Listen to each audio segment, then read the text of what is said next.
Hi, welcome to Red Clay. I've heard about this place so much, and I took a good opportunity while I was in Tamale to come and check out the place. What's it all about? You'll find out pretty soon. David is a volunteer here at Red Clay, and he is going to be my guide for the tour. David, how are you doing? I'm doing okay, yourself. For people like me, I'm fine. For people like me who don't know anything about Red Clay, what is Red Clay? Okay, so Red Clay, it's a studio space for Ibrahim Mahama, the artist. I say the artist because of our president's brother, who is also Ibrahim Mahama. And the main idea for Red Clay was meant to be like a private studio. A studio is like a private space for the artist. She stays in solitude, or she stays in solitude to produce his or her work. But Ibrahim wanted to expand. Why should the studio only be limited to the artist only? Why can't the public be invited to take part in the process of making the work? Right. And Ibrahim's work usually involves not just about himself, also involves a lot of people. Okay. So like the fact that you see a lot of things around here, it might not have been Ibrahim's hand picking it, but the fact that he employs other skills from other aspects of our lives to influence his way of making art is what makes his art a bit very different from the art we already know. So it's a studio, even despite this is not the only institution which he runs. He has Savannah Center for Contemporary Art, SCCA, which is mainly that of the modern idea of what a gallery or museum is. And then we have Nkrumah Vole, which he bought in 2021. Kwame Nkrumah was building silos around the country for storage of food grains, but along the line here in Tamale, he couldn't complete it. So Ibrahim bought it, looking at the memories and the residues that are embedded in the building. Because Ibrahim feels that objects have a way of like accumulating memories as compared to we humans and everything. So for Ibrahim, every object is like a living thing to him, and which he tries to uncover all of these memories embedded in the objects to us as, shall I say, people around his studio. Yeah. Would you say he's a big fan of Kwame Nkrumah? Kind of. Sometimes I feel he's even like a reincarnation of Kwame Nkrumah. Because, Kwame Nkrumah was born in 1909 and thereabouts, so yeah, you can imagine. Yeah, he was born in the 80s, and then he's trying to pick up all of these factories. Kwame Nkrumah had a very big idea or purpose for all of these structures in the country, which he couldn't live long to fulfill all of his dreams. So I feel like it's reincarnation of Kwame Nkrumah, trying to put something very huge. Because imagine having all of these, let's say, funds. You could decide to do whatever you want to do with it, but it's like, okay, why don't I put up something that can have influence? It's not looking at just the present, but looking at the fact that maybe in the next century or something, people might be able to benefit more as compared to even those of us who are the earlier viewers of the place. Nice. I'm ready for the tour, but before that, just give me more history. When did this Red Clay open to the public? Okay, officially it was opened in 2020, but in 2014 he bought 2 acres of land. Initially, this place was meant to exist in Kumbungu. It's another part of Tamale, but there were a bit of some issues there, and then he decided to resettle here. Their loss. Yeah. So he bought like 2 acres of land, put up his home and his private studio, meant for himself, and also colleague artists. And eventually he was like, why don't I expand? So during the expansion, he was expanding gradually and decided to open officially in 2020. And that's, so this is like 4th year, 5th year. All right. So far. Well, I'm in front of some mountain of wooden objects. If we're going to start the store, let's start from here. What is this, David? Okay, so this is an installation that's called a non-orientable Nkansa. So Nkansa, it's I'm not really familiar with the the southern accent, but Nkansa is a shoemaker that actually helped Ibrahim in 2016 to collect most of these boxes from his colleagues in Accra and Kumasi. And the thing is, it's like a form of a trade. Like when the British came into Gold Coast, they trade for items and all. So Ibrahim makes a new box and then he goes in for the old one. But what caught his interest is the scars on the box. That's one aspect. Because once the shoemakers hang these boxes around their shoulders, moving around the vicinity, they use objects to beat it as a form of a drum. Yeah. So whenever there is an object, it creates a mark on the box. But in another aspect, these boxes are like little homes for their tools and materials. But most of these men, when they migrate to the south, they end up not having homes. So they keep, let's say, tools and materials for their bodies inside the boxes. This is one of the boxes? Yeah. Yes. So people know what we're talking about. So this is one of the originals, even though we don't have any of the tools because of the expansion of the work. So, so all of these are scars and stains or residues from. So his brushes and polish would be inside here? Yeah, will be inside. This is what we used to call tuckings. We put them under the shoes to prevent them from wearing away. Okay. Yeah. And then it's another one to the VIP. Yeah. Okay. Check it out. So this, even though we have a bit of... we can see the glue? Yeah, they put a bit of glue in there. We have the poly. This is recent. Yes. He wanted it to actually, we have this for the stitching. Exactly. Yeah. Unfortunately, we don't have the thread in there. Yeah. And this was the guy's office. Yes. Yeah, the guy's office. Yes, indeed. Yeah. How many shoe shine boxes do you estimate are here? Okay, so before I get there, initially we had just one installation. But Ibrahim did an exhibition in Brazil called the Non-Orientable Paradise Lost, 1667, which was in 2017. So all the boxes were produced in Brazil. So the boxes came in from Brazil in January, where Ibrahim was like, okay, why don't we expand? Okay. So we've mixed up the Brazilian boxes, that of the Ghanaian ones. Which is here. Yeah, so these ones, and yeah, you mentioned about the shoes. Well, so whose boot is that? It's coming from Brazil. Yeah, so all of these are Brazilian boxes. Okay. Where we've mixed them up with the Ghanaian ones. Do they also have shoe shine boys there? I think so, yeah. Wow. So initially we estimated about 4,000. That's when we had just one installation. So now that we have two, we could maybe presume maybe it's about 8,000. So this is the second installation? Yeah. So This is the first one? There's one Okay. behind. Should we go check it out? Yeah. Yeah. Yeah. So there's one behind. Ah. Yeah. It's almost like going into a mall, you know, and you have the shelves. Yeah. These are people's lives. Yeah. Yeah. And recently, because of the expansion, Ibrahim decided to include other cabinets. So that cabinet is from Takrade. This one? Yeah, it was like a toolbox for most of the engineers working under the train system. Okay. Back then. Okay. But all of these are like metal shavings. Okay. Yeah, collected from metal places around. Wow. Yeah, so this actually went to Parliament of Ghost, which was an exhibition in Manchester in 2019. But once the objects were brought back, Ibrahim decided to expand it, including that of the shoemaker boxes as well. Yeah. How long does it take to set this up? It took us 2 weeks to take down the initial installation, and then same 2 weeks to install these two together. Why aren't they falling? Well, we have a very massive structure inside made out of steel and also wood. So we have these thick plywood which have been stacked onto the metal frames. And then if you pay attention, you find the screws also showing up. To keep them. Yeah. So we screwed all the boxes onto the wooden parts of it. So even when you shake it, it's just that we can't climb because of our weight. Yes. But even when you shake it, it doesn't fall off. Any adventurous small boys trying to climb this? Oh, no. Or small girls? They usually get scared anytime they get close because they feel like it's going to fall. How did you get to the top? Scaffolding? Ladder? Yeah, scaffolding. Yeah. Wow. Where are we going next? Yeah. Okay. Yeah. What are these? So these are medical stretchers. Medical stretchers? Yeah. Oh, okay. They are objects, but Ibrahim lays them to like body of a person in a way. Yeah. Because imagine how many people the stretchers were used to carry in the Second World War. So Ibrahim bought them from, there was this scrapyard in Greece. He was in a residency there a couple of years back, where he made them. I think there was a white man who bought it, used them for props for like older versions of military movies. But once Ibrahim saw them lying a bit abandoned, he got attached to it. And was like, oh, what are these? It was like stretchers from the Second World War. Second World War? Yeah, Ibrahim had to go back in time looking at the events that happened on Gold Coast. Because most of our men were part of the Second World War and everything. So where ex-servicemen were never paid their pensions. Exactly. So Ibrahim buys it because of that event. And even that protest that led to the riots. Yes, 1948. Yeah, yes. That also aided the independence that also happened later as well. So, Just imagining the people who laid on these stretchers, you know? Yeah. From the Second World War. Second. It's like 80 years ago. Yeah. Yeah. But in terms of art, Ibrahim looks at them as paintings because of all of these stains. Yeah. Because of the trauma of the war. We have stains like leftovers of people. Yeah. So probably blood, sweat, Yeah. tears. Yeah. So looking at these features, he decided to collect more materials here in Ghana because the originals are just like 100. But he decided to make more in addition to actually carry more, shall I say, the message of the Second World War across to So these are all stretchers? Yeah. But they are made in different forms. Yes. Others are just, we have these bed sheets used by women for smoking of fish. Yes. So once they smoke fish, it also feels like the woman is like fighting a battle. It gets to a point where the material also picks stains, just like the stretchers pick stains from the war and everything. So it ends up becoming very dark, where Ibrahim compares all of these features to that of what comes out from the body during the Second World War. So even though this one doesn't stretch out, but it's just a way of making more.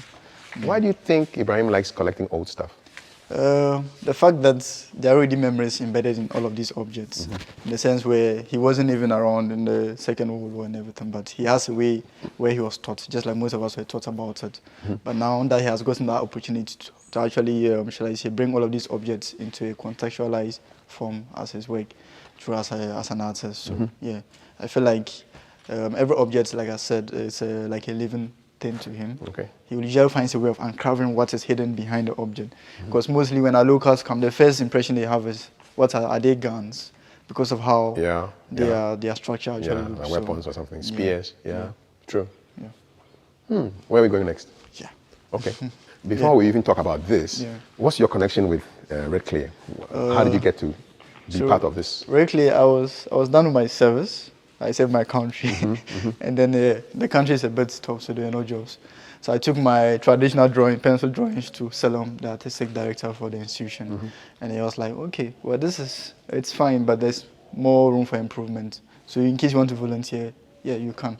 And once you volunteer, you are able to assist Ibrahim whatever he needs, and also you learn as well. And I was like, yeah, so that's how come I found my way here. How long have you been here? A year. Okay. How's it going?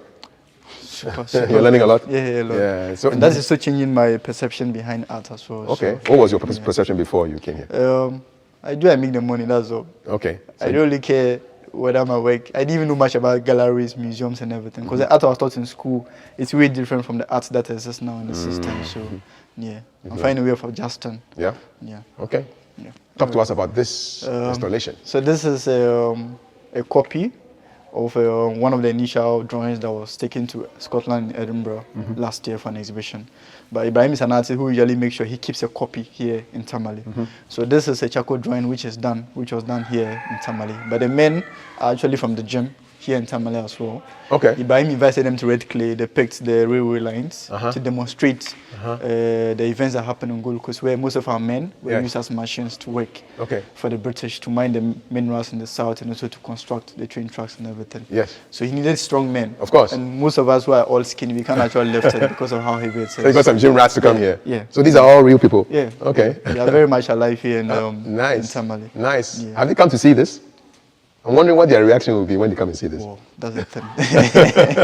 Yeah, because most of them have actually graduated, but no job, so they find a way of making some money for themselves. Exactly. They go into bodybuilding and everything. What is the canvas? I'm seeing documents. So these are from the paint division in Gehok, from Tema. So most of these are used in 70s and also in the 80s. Yeah, I can see the date, 16th October 1970. Yeah. So once he bought the factory, all of these documents were abandoned in the space. And he used and this is now like archival drawings he's making on the same document that probably would have been bent or used to serve Kelly Will in the market. Exactly. Probably taken to the washroom or something. What is happening here? Yeah, so this, one of the engines for the trains came in. Ibrahim organized a couple of people to put a bit of like effort or energy to drag it on the railway line. So he took pictures of all of that. We have a full documentary about that on YouTube.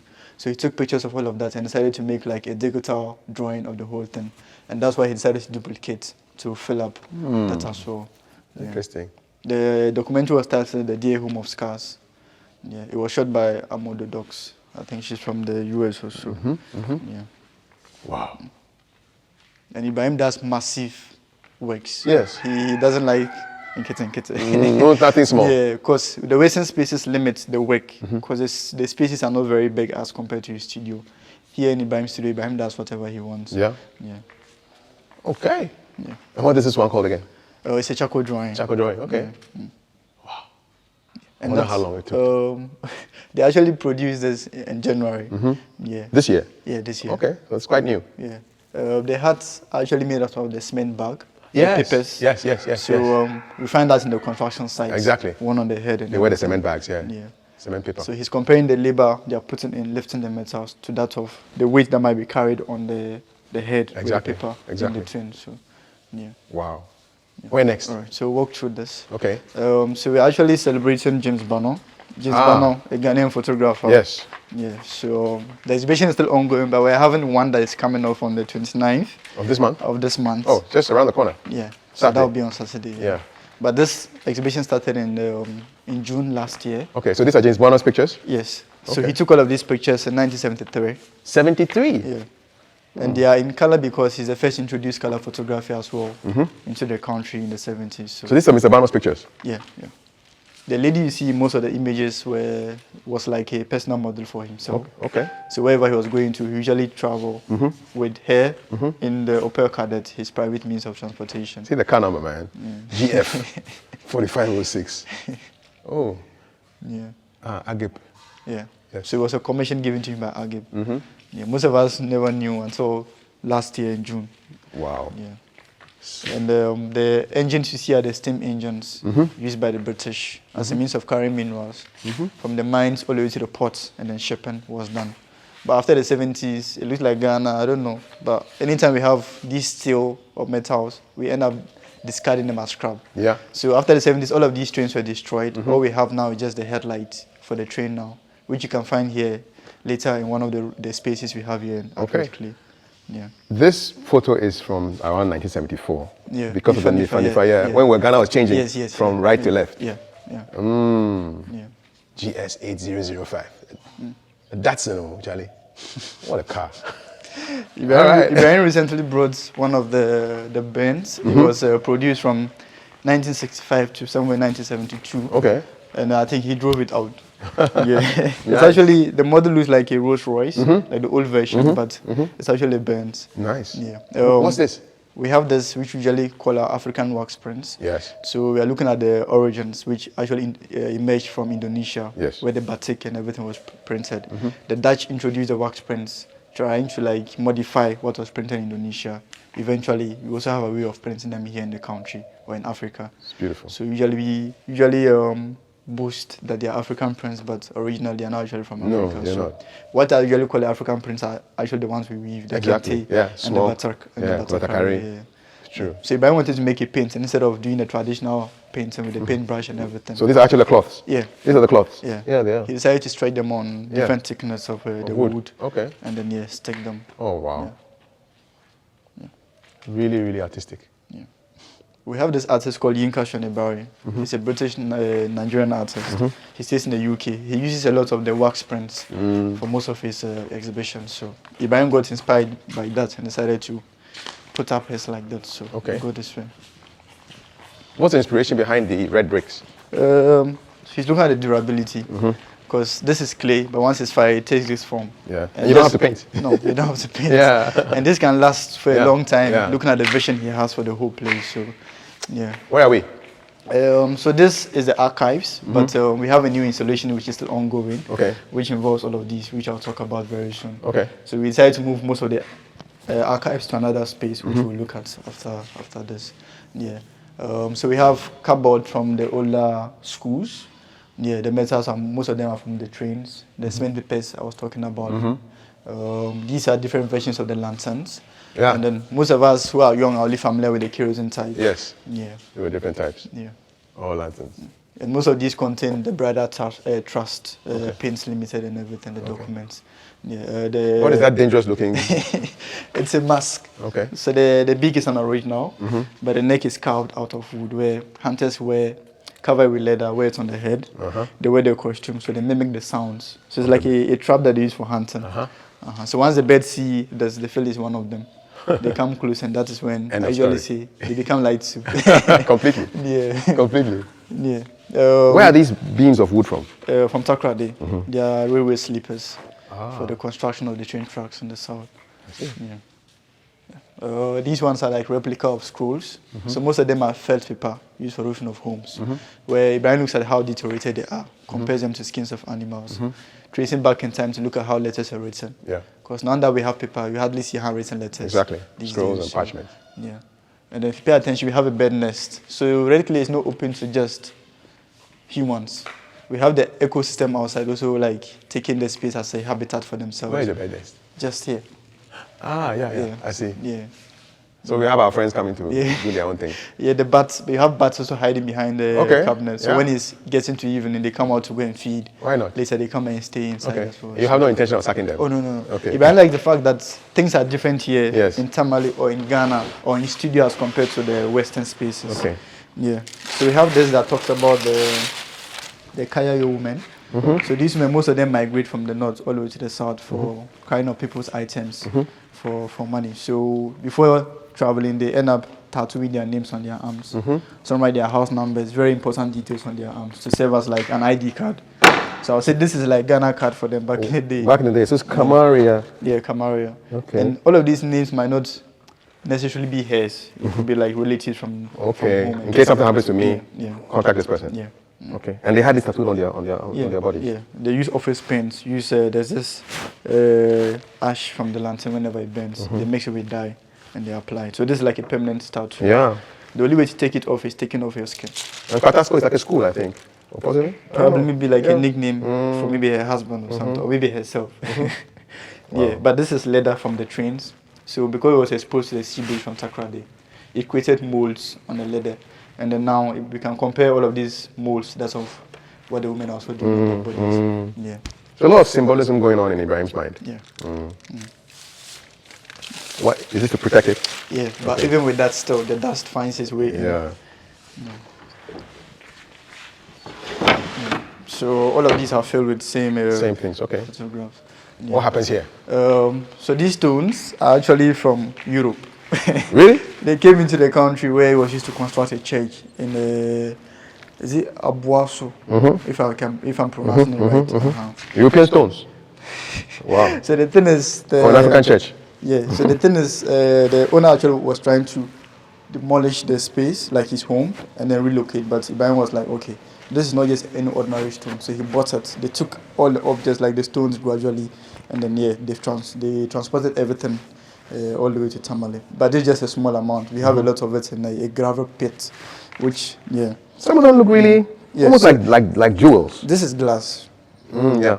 Used to make the glass bottles. Okay. They're cool, Okay. but this is the mold, and is it the gold also? Yeah. So Kwame Nkrumah opened the glass factory also in Abuaso. Abuaso, yes. And that was the last thing he touched before he was overthrown and he died. So it's sold, which Ibrahim bought. Yeah. So he's transporting everything. He's going to rebuild the factory here. Nice. At least maybe as time goes on, we can also like try to produce some glass bottles or something. Yeah. So all of these should be kept on the trolleys. Okay. Where you find that in the market used by men. Yes, the to trucks. push loads. So they, just like the women carry on their heads. Yes. The men also push this using a lot of energy and everything. Where are these trolleys from? Yeah. So most parts here in Tamale. Okay. Sometimes he bought like a lot of them and he stuck them somewhere. The idea came, I was like, okay, why not reinstall the work? So this is something we are working on. But the fact that the work is not complete and you've seen it, Ibrahim feels that you have contributed to the work. Exactly. So that's the difference between Ibrahim's work here. Nice. As an artist, yeah. Nice. Yeah. Where to now? All right. So we're moving to Parliament of Ghosts. Parliament of Ghosts. Yeah.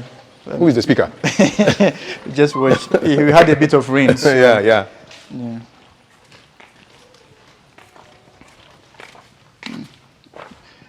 Yeah. So you're asking who is the speaker? Yes. Well, the thoughts in our minds are actually the speakers in the Parliament of Ghosts. Because these are thoughts we have where we can't actually see them until you bring it into like the physical realm. Where if you say write and you write, people are able to read it out and everything. That's when the ghost or the thoughts become like reality in the space. But the building here is the Parliament of Ghosts. So this is the installation? Yeah. This is it? Yeah, this is it. It's the initial work was produced in Manchester in 2019, which involves a lot of seats from the trains built in the form of like a parliamentary setting, a copy of the British Parliament and everything. Because Manchester was like the center of industrial revolution and everything. So he decided to build it as a permanent structure here, where it's a multi-purpose space. So in case you want to have like a conference, you can actually use the space. It here. Yeah, anything at all can exist in the Parliament of Goods. Not only humans, but objects as well. True. Yeah. What's behind us? More of the cement. Cement paper. Yeah. So most of it is the hats. One on the head. So that's what to carry. So they just folded it and made it a hat. Yeah. Okay. And once they carry it, then they can carry maybe 25 kilograms or 30 kilograms of weight without hurting your head. Yeah. But at the end of, like say, a whole year, Ibrahim feels like the weight could be equivalent to a train, carrying a train for a whole year. Quite heavy. Yeah. Yeah. So he talks about labor of individuals, putting all of these up. But these are bed banks from schools, which are actually used by students, but they were getting disposed of. Okay, and then Ibrahim decided to collect them to make shelves for most of these. For me, it appears that Ibrahim is like he's a recoverer of things that people are throwing away. Yeah. And it adds meaning to those things. We could also say that he intervenes the point of death. The point of death for Ibrahim is not the end of the life of the object. It's actually the beginning of that It object. can have another purpose in new life. Yeah. And that's where his studio comes in. That's where it exists. I see skins. Yeah. Which animals? We have the antelope. Provided this for and then us. we have the goats. Yeah, but most of these you find them in the chief palace where our kings sit on them. So symbols of authority. Yeah. These are the jute sacks, originally produced in Bangladesh and India. But here in Ghana, we import them for cocoa beans. Yes. But after cocoa, the sacks are not allowed to leave the country anymore. Why not? Because it's a waste material. No waste goes back to the west. That's the thing. So they sell these sacks to women. But they dump it on us. Yeah. They sell them out to women for trading in the market, where eventually you find charcoal sellers using it. Yes. So it becomes very dark and dirty, sometimes wretched. And like I spoke about death, that's where Ibrahim comes in. Takes them as paintings, also relate them to skins, like the women write on their arms. Exactly. They write their details on the sacks as well. So there's more of them here. Yeah, more. Okay. Is it the same over there? Yeah. Same. Yeah. Okay. So walk through. Where do we go now? Hey, there's more. Yeah. Okay. Does he live on site? Yeah. Okay. So we have these as accommodation spaces, like residency accommodation. So if an artist comes over to stay for and how long are the residencies? Well, it depends. If you want to stay for a year, well, the space is free for you. Okay. And then you just create. Yeah. But I usually please that at least you involve the community. Maybe introduce something new to the kids and everything. Yeah. Where are we off to now? Yeah, so we are moving into this. So the structure is meant to be an archaeological museum, but currently there's no space. So half of the space is storage capacity, and then half is also like another exhibition space. So we have the capital corpses in there, which consists of these old butterfly and single sewing machines. Oh, I remember those. Yeah. So looking at how old and rusted they are not meant to even exist or function anymore. Okay. But Ibrahim found a way of repairing them. Yeah. Yeah. This was a big deal back then, oh. These machines. Yeah, my mom has a butterfly. Oh, yeah. It still works. This was a big deal. Yeah. So these are now like corpses to Ibrahim. Exactly. The only thing they can actually do now is to produce sound, which he had help from a tailor to attach and fix some of them with the sewing machines. Yeah. So through electricity, we are supposed to hear the sound, but I don't know if the power is back. And the way they are arranged, it's like in a cemetery. Yeah. You know, graves. Yes, oh, yeah. So I want to see if I can get the picture to one of the sounds of the machines. Wow. So it's here. Yes. So this is the sound when the they make. machines Yes.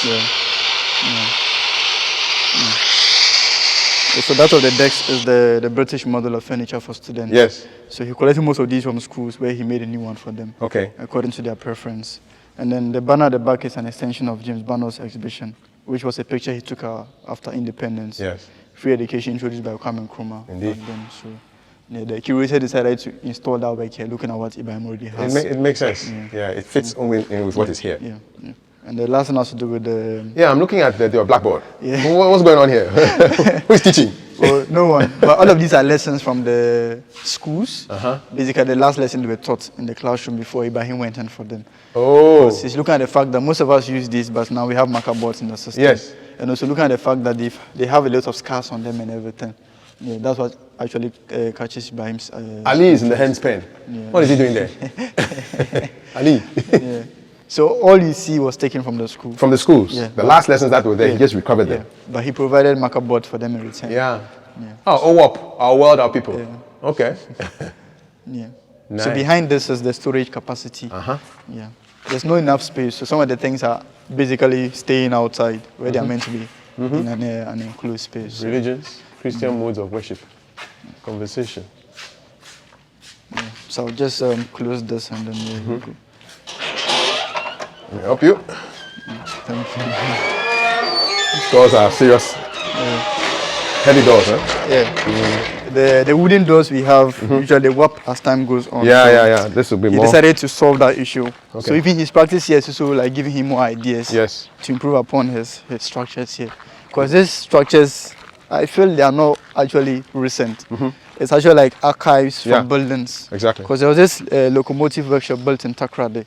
Yes, Takrade, where it was made for like repairing of the engines and everything. So Ibrahim borrowed that architecture from that and decided to put it up as a studio. What I see a graveyard of metal. What's happening here? So all of these are just metal that have been bought and stacked down, waiting for the idea for it to be transformed. Okay, so they are in incubation. Yeah. When the idea comes, then they will spring into action. Yeah. Okay. And because of the expansion, we had to take off most of these pillars, which marked the 2 acre of land he had. So now from 2, he has about 100 now. 100 acres? Yeah. Okay. So we'll have a school. Continuous? Yeah, but some of them are a bit scattered around here. Okay. So we'll have a school in the future where art, maybe architecture and also engineering might be taught. We'll have a brick factory because he started buying bricks.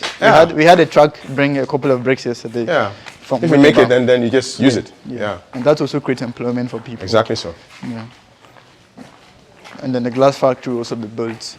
The train is supposed to work, so we'll have a classroom in one of the trains? One of the carriages where kids can actually have classes in them. Okay.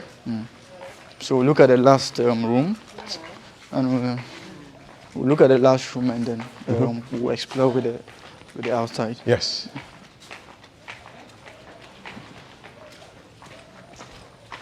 This is a very interesting experience. It might be a bit dark inside because there's no power.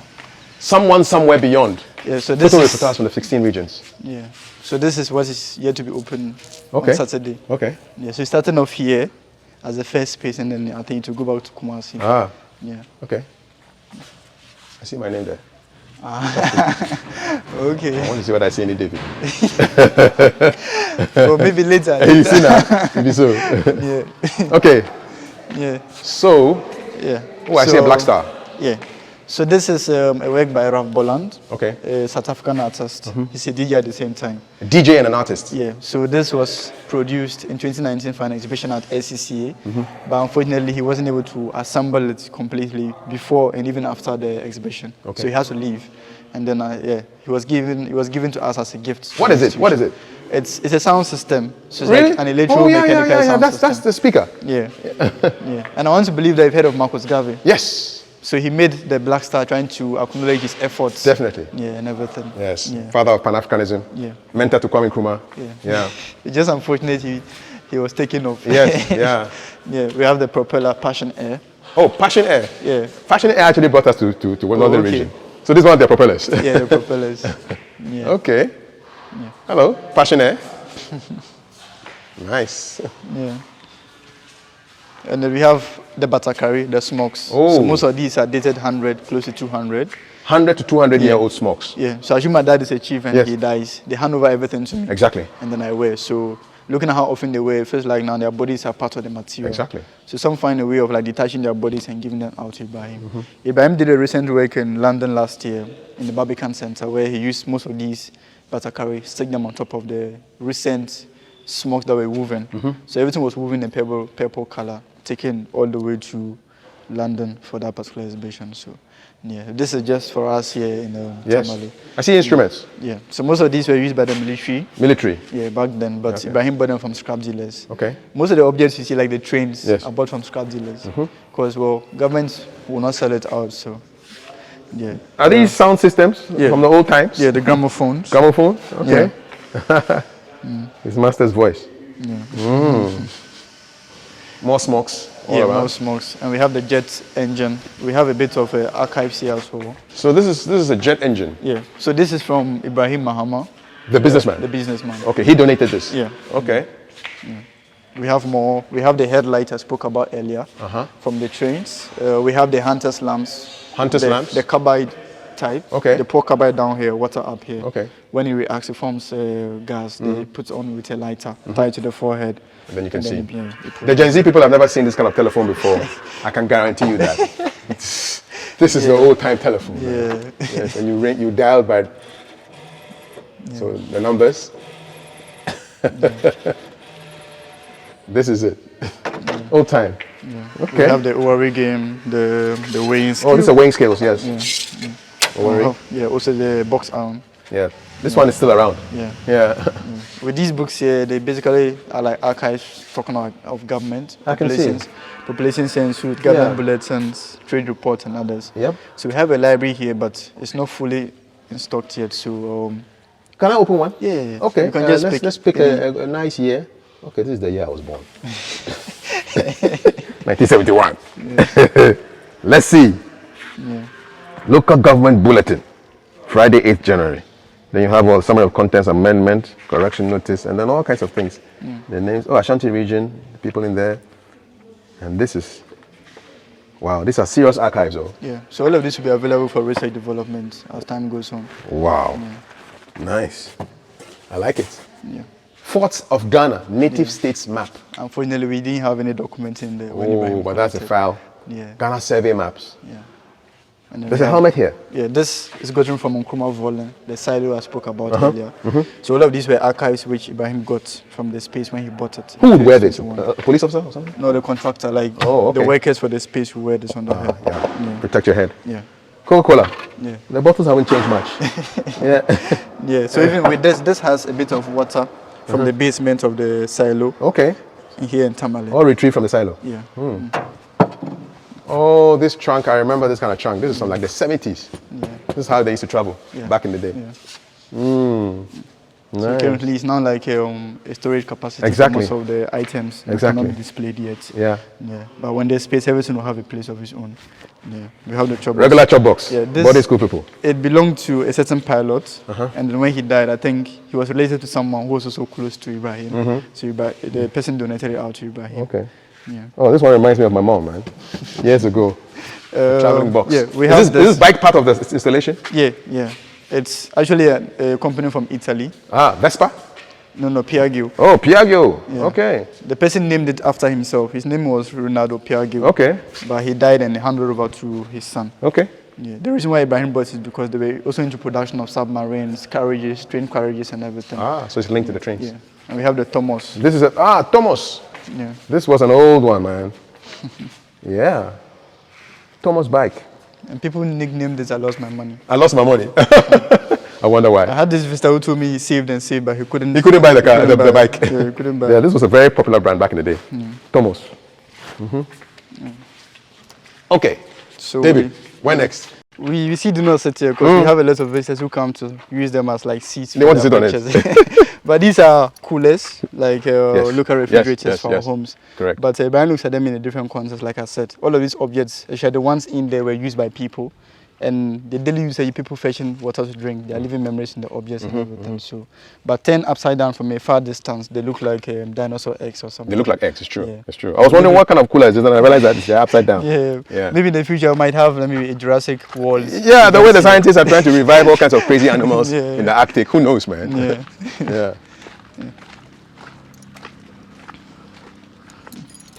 I'm seeing aeroplanes. Yeah.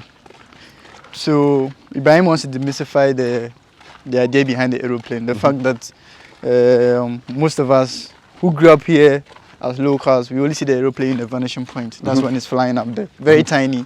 But now you have the opportunity of seeing it for what the object actually is, and that's why all of these planes are here. But with this has something to do with the Soviet Union. This one, Yeah, from the Second World War. Second World War. Yeah, it initially carried 12 airborne soldiers. Okay. But after the war, a certain German pilot bought it, took it to Miami, where he refurnished it into like a private jet. And then eventually he brought it into Ghana, but he had to stop 9 times to refuel. 9 times from America. Yeah, because of the barrels within it, it wasn't so big. So Okay. yeah, You have your own stairs. yeah. Okay. So eventually it came into Ghana, but Ghana Aviation laws only permit dual engine planes. But this has only one propeller. Okay. So just in case it's up there in the sky and it fails, that means he's going to land.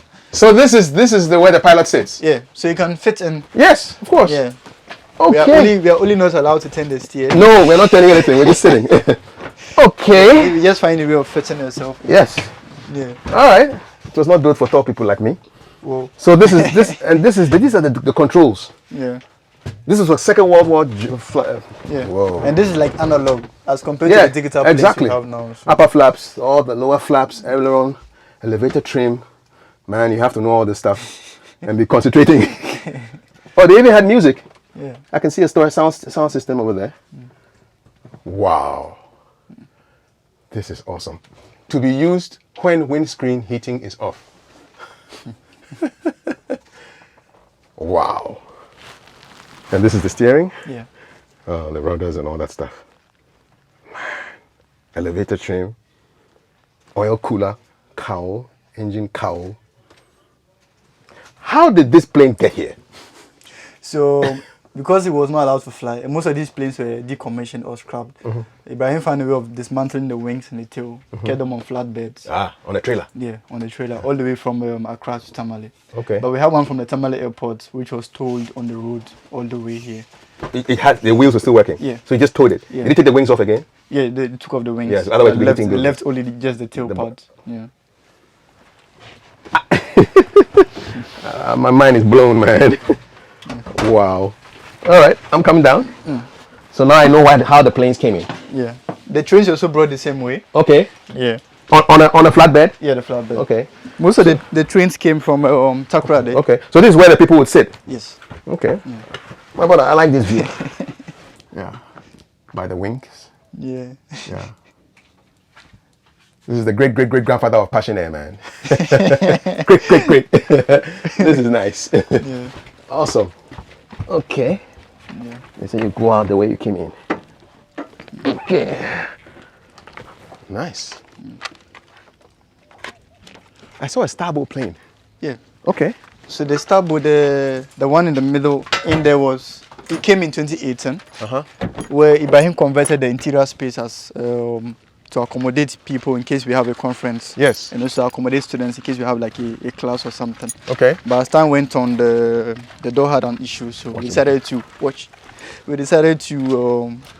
close it down. So we moved the classroom into that one over there. Okay. Airlink too is CityLink. Yeah. Yeah, I remember this airline.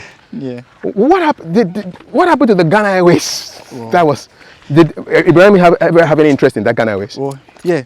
There was one his mom actually took to I think to Mecca. And then he was talking of acquiring it, but I don't know if he has done it yet. Yeah. The last I knew, it was turned into a restaurant, and then they've taken it away somewhere. There was another one, so I think that's the one he was actually looking into buying. That's your CityLink. Yeah. So this was meant to be converted into a simulator for kids to explore. Yes. Yeah, but I think that project has been paused for now. Okay. Yeah. This is starboard. Yeah. So the brick wall is the 2 acres of land I spoke about earlier. So whatever we're working now belonged to neighbors initially. Okay. And then it's been bought. And it's been bought. Okay. We'll have a restaurant. Okay. With the shipping containers over there. Because here is a bit of like outskirts. So exactly. Yeah. And so these trains, will they move? Yeah, they would. We are hoping to have a classroom in one of them. A classroom? Where, it will be attached to one of the engines, which is still very intact. Where he wants to extend the railway system across the road. We have a big plot of land across the road, so he wants that once the school is built, the train goes into the school and then it comes out. So it's going to be like a scar in the landscape of Berkeley. Yeah, so that's the plan. Yeah. He was thinking of putting accommodation in some of them as well for visitors. So did they belong to the Ghana Railway Company, these trains? Yeah, okay. they did. But initially they were brought from Eastern, some from Western Germany into the country. Okay. So they're basically like second-hand trains already. Yeah. Okay.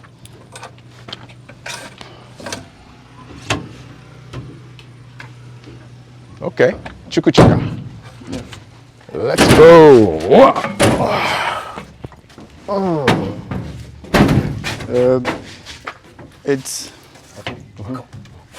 It's a bit still under construction, so we'll just have to find our way through. So back in the day, this was a goods train. This was a passenger train, right? Yeah, passenger train. Okay. So all the seats were taken off. The initial plate was taken off. The leather was taken off. Basically everything. And most of that have become part of Ibrahim's work. Yeah. So. Yeah. Passengers have to note that it is an offense to travel on a train without a ticket. Passengers must obtain their tickets from the station master before boarding a train. Any passenger found on a train without a ticket will be arrested, surcharged, and prosecuted. Ghana Railway Corporation. You have won. Watch your head. Okay. Yeah, so we have all the other ones similar to this. So we'll just exit. Okay.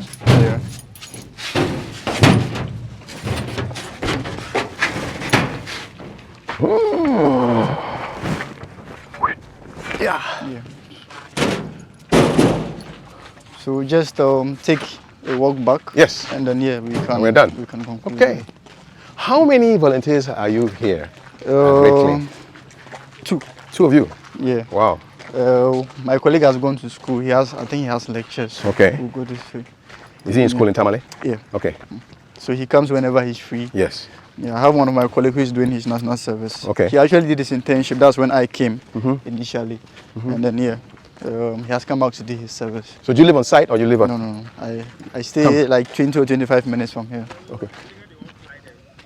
Okay, good. I see a boat also. Yeah, he came from Accra. And most of these things, I feel like Ibrahim fulfills our dreams in a way. Yeah. In the sense of whatever you really want to see. where In you Accra, don't you have see a it here. chance. Yeah. Because some people will never see a plane in their life. Douglas, even looking at the train, They'll never see it. when he came in 2023, that's the first time I've seen a train. Yeah. Because the planes, is this a flight path? You have airplanes flying in the skies? Yeah. Okay.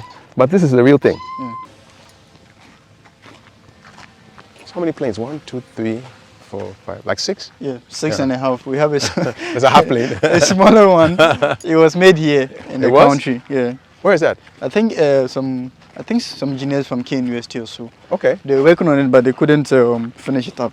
So it's not displayed here? Yeah, it's here. Okay. It's actually before the one we entered. Oh. Yeah, probably when we get this way, will see it. I'll direct you. Yeah. So what happened? What's the story behind these Starboard planes? Were they decommissioned? Yeah, most of them were deco because Starboard had a bit of issues when Yes. they were operating. Yes. Consuming of fuel, like accidents and everything. Yes. So most of them were owned by private people. Others were still owned by, I think, Starboard. So Ibrahim found a way of acquiring them. Okay. Yeah. Because of The money? we should, we Okay, should so go let's go this this way. way. Yeah. Yeah. And usually buying is not a problem, but transporting. Yeah, exactly. Yeah. Can you imagine? Ibrahim always has a way. He's asking himself, how did the British bring in all these objects? Of course. So into we the should. country? Yeah. So we should find a way of like transporting Exactly these so. objects. Yeah. Yeah, this one, the tires are not there, so Yeah. they built a support for it. On his first flight, he actually got into an accident. Okay. The front landing gear Mm, struck the starting point of the on runway. Yeah. Oh. This also had an accident at the Tamale airport, and that's what was brought from the airport. Starboard had problems. Yeah. Yeah, it's another Starboard. Yeah. Customers didn't trust, so they just decided to just. Yeah, of turn it course. off. Yeah. Yeah. Flying a plane is about safety. Yeah. So that's that. Yeah. I hope we will. You see the plane that was created? This one? Yeah, the small. Oh, the small one. I see it. I see it. Yeah. The whole place has been a farmland for years, so when it rains, Yeah. it's a bit muddy. Yeah. Yeah.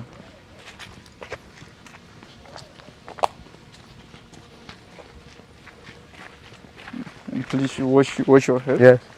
You know, I always wondered why that Ghana Airways that was in Accra wasn't turned into like an aviation museum or something. So I'm happy that this is what is happening here. I was wondering, come on, man, restaurant. You can teach kids about flying. Yeah. You know, history of Ghana Airways, all that stuff. So most of the time when we have kids, Yeah. where we organize workshops, we have them teaching them a bit of drone technology, just like what's happening. Yeah, a bit of IT, coding, programming. So. Hello, Ibrahim. Yes. Hi. Hi. Nice to meet you. Yes. I'm finally here. Yes. I've heard about this place. Yes. I'm blown away. Oh. Yeah, you do a great job. That comes from you. Yeah, you do a great job. Yeah. So Ibrahim, we just finished the tour. David did a good job. Okay, that's very good. And I asked him, you're big on memories. You're big on recovering stuff Yes. that people think is lost. Yes. Where's that coming from? Oh, I think when I was first and foremost, when I was born, I think it's my parents' fault. Okay. My father named me after his father, so he called me old man. Yeah, you know. And in my grandfather's time, my grandfather walked from here to Accra because at the time he used to work for the British. He was a cook in the boats. Yeah, certainly when I was born, I was raised in Accra. I went to various secondary schools, met various people.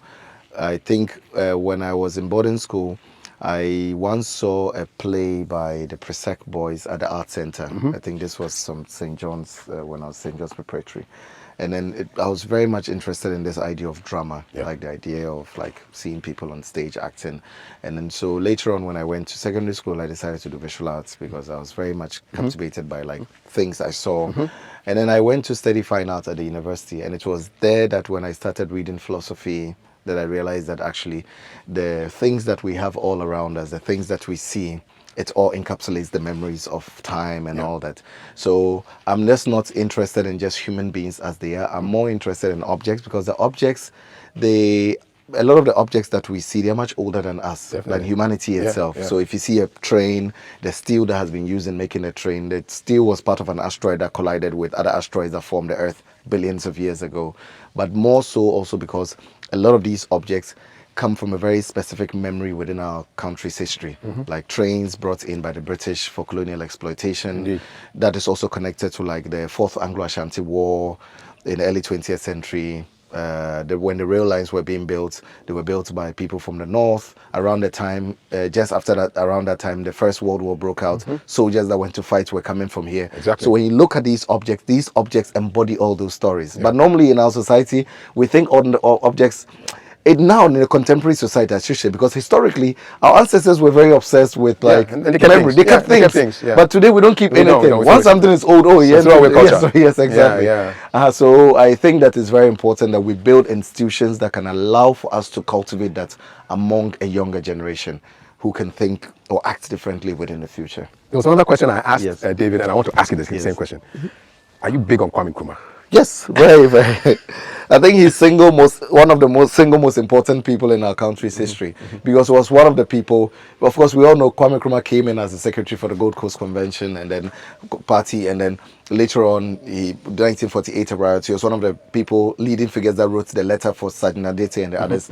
He was later arrested, put in the James Fort, and then later released. And he became the front runner, prime minister, president. Of course, that story is there, but it's also what Kwame Nkrumah signified, because Nkrumah was one of the few people that were truly interested in this idea of independence, in terms of economic independence, the idea of stretching the boundaries of what our capabilities were.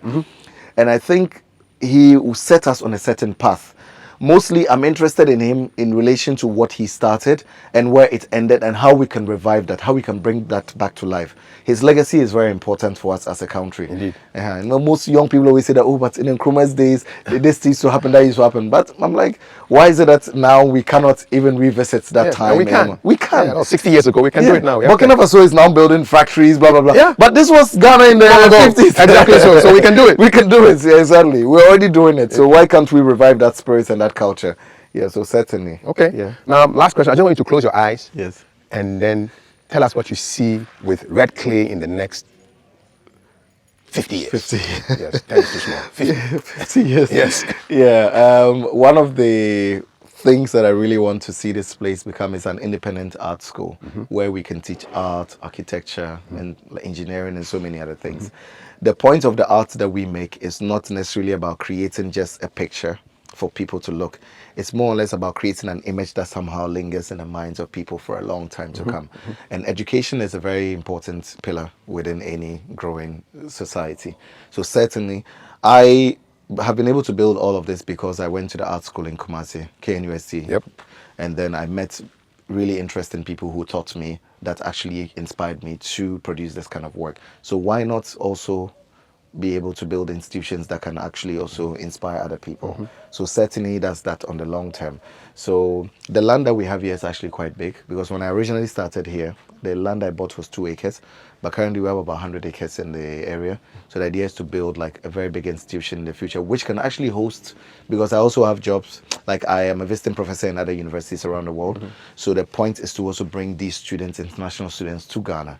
Because after all, in Ghana, I think people always say that, oh yes, when I finish my undergrad, I want to go abroad and study. So no, but people actually can come here to study. Exactly. Like I deliberately didn't study anywhere in the world except at KNUST, because I wanted to prove that point, that it's possible for you to just study here and do it. Because once, even if you finish your PhD here and you manage to go somewhere to even do a diploma course, if you become successful, they say, oh, it's because It's you the London train. The London train. Exactly. Yes, You forget all that. Oh, yeah, exactly. Exactly. It doesn't make sense. So I didn't want to compromise that so hardcore. And together with like a lot of guys in my generation at KNUST, we decided just to stay here and then study. Yeah. Thank you so much. Yeah. No, May it happen. Yes, it will happen. By the grace of God. And that's our red clay tour. Tell us what you think in the comments below. God bless. I enjoyed it. Thank you. Yeah. Thank you. Good job.